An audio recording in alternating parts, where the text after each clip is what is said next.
Cheryl, mga kapatid, kasado na raw mga ebidensyang ilalatag ng prosecution team para sa impeachment trial ni Chief Justice Renato Corona sa Enero 16. Kabilang raw sa mga bala nila, partner, ang isang multimilyong pisong condo unit, pati na ang questionableng paggasta umano sa Judiciary Development Fund.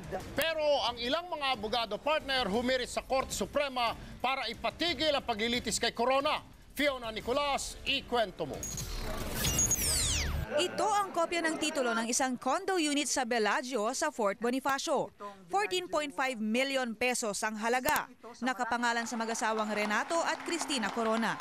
Nailipat daw ang titulo ng condo unit sa mag-asawang Corona noong 2009 at dapat nakadeklara sa Statement of Assets and Liabilities ni Corona ito noong 2010. Ito ang isa sa mga papel na ilalatag bilang ebidensya ng prosecution team laban sa Chief Justice sa impeachment trial nito. Ito ba? Kasama ba ito sa SALN, itong Bellagio property? Sa naunang sagot ni Corona sa Senado, inamin niya ang pagbili nilang mag-asawa ng 300 square meter property sa The Fort.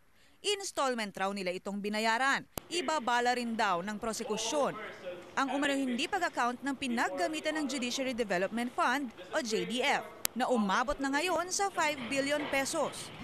Pati yung COA, Commission on Audit, ay may nakitang mga irregularidad. Naglabas na ng gag order ang Pangulo laban sa pakikipag-usap ng sinumang miyembro ng Liberal Party sa mga senator judge na didinig sa impeachment. We don't want to be accused of intervening.